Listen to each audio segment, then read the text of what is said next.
Alright, our Retevis RT47V for programming some of the functions of the buttons here, and for tones and voice activation, a couple other features.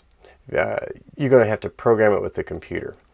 Alright, take this panel off right here, and it will expose the pins for the programming cable.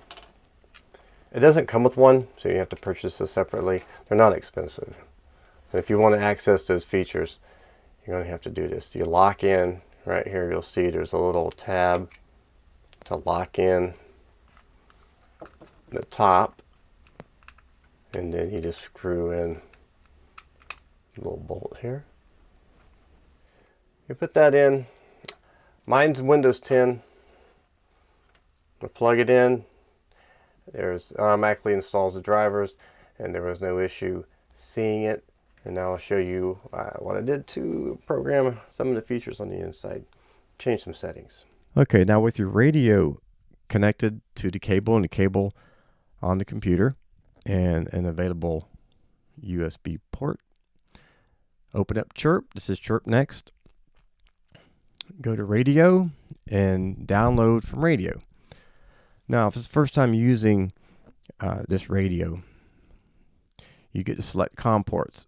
The good thing about Chirp Next, actually a really good thing, is they look at all your COM ports. And then you can choose which one has the cable on. And it's a prolific chipset, so it says prolific USB to serial COM ports. Mine's on 12 on my computer. Yours will probably be different. Vendor. Lots of vendors are supported here. So Retevis model 877. No, that's the first one. All right, when you go down to RT47 and V for VHF, click on OK, and it will pull down the configuration from the radio, and the radio confirms that by just saying turn on the radio. Here's the 5 frequencies that are used in MURS, and these are the assigned channels that have been set forth.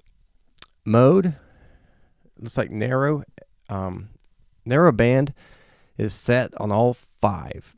Okay, the problem here is that channels 4 and 5 are wideband.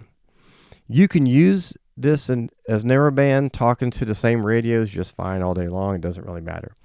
But once you interact with another radio that is set for wideband, what will happen is your audio would sound kind of low, and when they talk back to you, the wideband transmission coming in will sound overbearing, and it could be distorted a bit and just wouldn't be pleasant to listen to. So we're going to change these.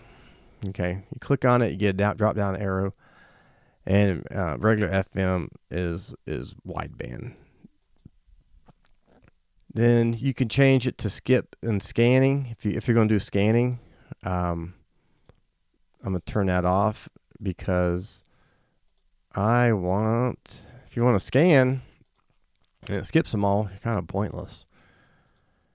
So turn that off, or I will. Power set for high. I'm not sure what low power is set for. Maybe I'll play with that later. But high power was the settings that I did in another video. Is like 2.3, right about 2.3 watts of power. For MURS, I'm not going to get into setting tones, but if you wanted them, here's where you'd set them. It's like you could do tone squelch and DCS. You can put a tone here, a squelch here, and just drop down menu, choose which tone you want to do.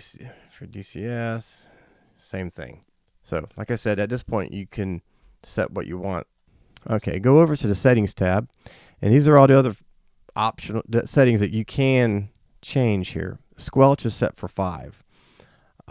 I'm not normally in a real high RF environment, so I'm gonna go with 2. Timeout timer. Okay, timeout timer is 180 seconds. That's not too bad. What that does is it turns off the transmitter if somebody just keys down and is talking forever, or maybe it's keyed down and they don't realize it. It'll turn off the transmitter. Scan mode, carrier. The other choice is time. Carrier is like it'll stop when it picks up a signal and then it will resume afterwards. Time is like it will stop for just a few seconds when it hears the signal and keep on going. So I'm going to leave it at carrier. Voice prompts. English, well, we can leave it at that. Battery saver, just leave that on. Beep, I'm going to leave it on because the beep kind of gives you confirmation of some of the settings when you're making a change. And without the aid of a display, it's a very beneficial thing to have. Vox level. Okay, that's kind of like the sensitivity of when it picks up and starts transmitting. The Vox delay is, I'm not sure why would you have a delay, but I'm not using it, so I'm just leave it as such. Okay, and the last two are the side keys. And it's the long pressing of the side key, which is configurable. Right now, the default settings are monitor momentary and channel lock. So I would probably leave this one. That way you open up the squelch and you can search for a very weak signal.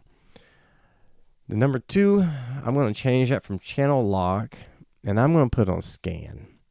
And these are the options that features you can set on the keys. Obviously, if you're going to use Vox, you got to assign one of them Vox. But I'll do scan. Okay, now with my settings the way I like them, what I will do is go back to radio and click on upload to radio. And it should retain the settings you had previously. And then you tell it OK, and it will upload this configuration to the radio. And I get to turn on the radio 1 from the actual radio, and I guess that's a confirmation that it received the programming. So at this point, all you would do is close it out. You're finished. You can close out the software, and then I would turn off the radio first, then unplug it. That's the kind of the way I like to do things. I like that plug in the USB cable when the radio was off, and unplug it when it was off. Anyway, hope this is helpful. Have a good day.